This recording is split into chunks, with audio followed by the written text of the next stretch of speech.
요한복음 13장입니다. 1, 2절. 유월절 배경입니다. 그리고 예수님 죽음입니다. 요한복음에서 유월절은 예수님 죽음과 언급되는 장면에 어브랩됩니다.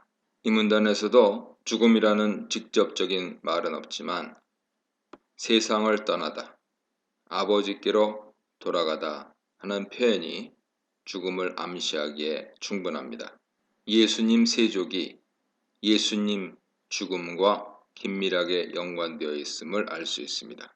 임박한 죽음에도 불구하고 예수님은 제자들을 끝까지 사랑하셨습니다. 끝까지, 에이스텔로스는 이중적인 의미가 있습니다. 텔로스는 시간 의미에서 끝이라는 뜻을 가지고 있죠. 십자가를 지실 때까지, 끝까지 자신의 제자들을 사랑하시는 예수님 모습을 볼 수 있습니다. 동시에 강조하는 의미에서 최종 목적이라는 뜻도 가지고 있습니다. 이 경우 자신의 구속 사역 목적을 완성하시기까지 제자들을 사랑하시는 예수님 모습이 나타납니다. 예수님은 십자가상에서 목적, 텔로스를 다 이루었다, 테텔레스타이라고 말씀하십니다. 목적의 두 의미 모두 예수님 십자가 사건을 절정해 두고 있습니다. 이 구절은 예수께서 십자가에서 그의 구속 사역을 성취하시기까지 제자들을 사랑하셨다는 것을 암시하는 것 같습니다. 세족의 죽음과 깊이 관련이 있다는 것은 가룟 유다에 대한 마귀 역사를 통해 더욱 잘 나타납니다. 마귀는 가룟 유다로 하여금 예수님을 배신하려는 생각을 하게 했던 것이죠. 나중에 마귀는 유다 속에 들어가고 유다는 본격적으로 예수님을 팔게 됩니다. 요한복음에서 마귀는 예수님을 배신하는 일과 관련되어 있죠.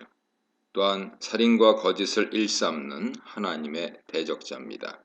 따라서 배신과 거짓, 살인을 하는 자들은 마귀에게 속한 자죠.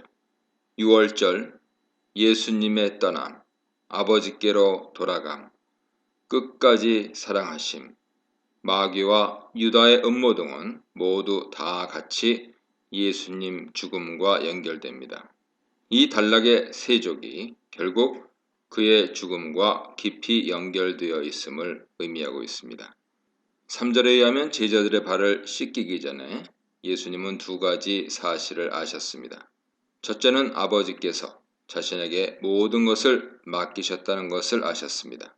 예수님의 권위와 능력을 말해주죠. 마귀가 계략을 꾸미지만 예수님은 그 모든 계략을 이길 능력이 있으신 분입니다. 예수님은 구속사를 완성하실 수 있는 분이죠. 예수님은 이 모든 것을 아셨습니다. 또한 아버지께로 돌아갈 때가 이른 줄 아셨습니다. 이는 이미 1절에 나와 있는데 예수님 기원을 말해주죠. 동시에 예수님 죽음을 암시합니다. 이런 사실을 아시고 예수님은 제자들 발을 씻기 시작하셨습니다. 세족의 중요한 의미가 담겨 있을 것이라는 사실을 짐작할 수 있습니다. 유대 전통에서 세족은 성전 출입, 가정 환대의 중요한 요소입니다. 제사장과 백성들은 성전에 출입할 때 자신을 정결하게 하였습니다. 가정에서는 물을 제공하여 방문객들로 하여금 자신을 깨끗하게 할 수 있는 기회를 제공했습니다. 세족을 통해 그 가정이 이 방문객을 얼마나 환대하는지 보여주었습니다. 이런 유대 배경에서 우리는 예수님 세족을 해석할 수 있습니다. 세족은 자신의 죽음을 통해 제자들을 정결케 하시는 예수님의 십자가 사역을 암시합니다. 이렇게 정결케 된 제자들은 하나님의 성정 공동체 일원이 되며 그러한 공동체는 동시에 하나님 가족이 됩니다. 따라서 예수님 세족은 십자가 사역을 통한 구원을 의미하며 동시에 하나님의 성전 혹은 하나님의 가족으로 제자들을 인도하는 환대 예식이라고 할 수 있습니다. 3절로 8절입니다. 일반적인 세족은 식사 전에 이루어집니다.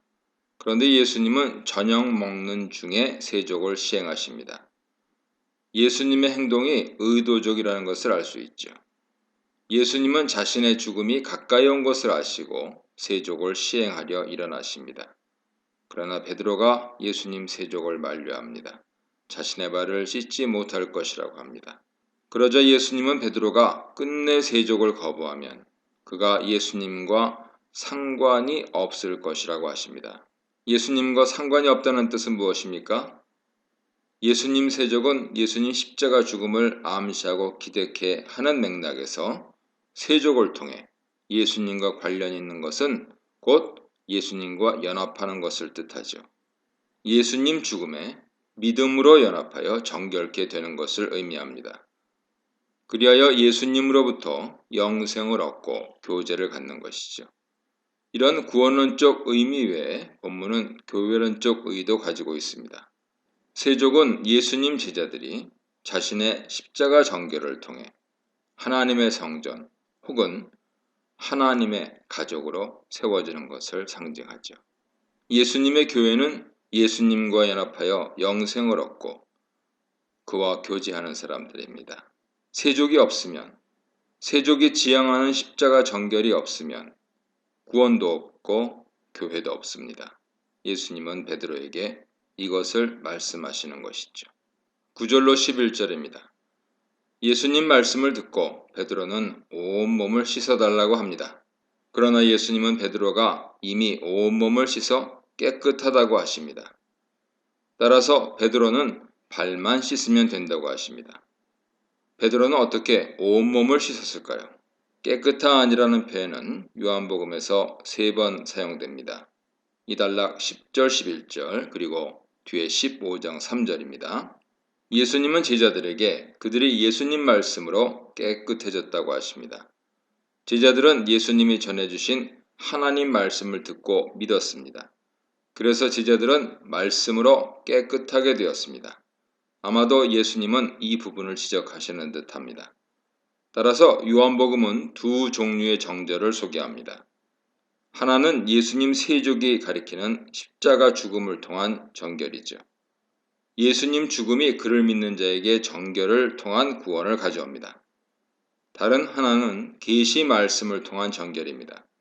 예수께서 주시는 진리 말씀을 통해 정결케 되어 영생을 얻는 것이죠. 목욕과 세족은 요한복음이 말하는 두 가지 정결 방법이지만 궁극적으로 하나로 통합됩니다. 예수님 계시 말씀은 진리이신 그리스도를 드러내는데 그 진리이신 그리스도 핵심 사역이 십자가이기 때문이죠. 예수님 계시 사역의 정점에 십자가가 있습니다. 따라서 우리의 이해를 위해서는 십자가와 말씀으로 나뉘지만 실제 십자가 말씀은 예수 그리스도 구원 사역 안에 통합적으로 나타납니다.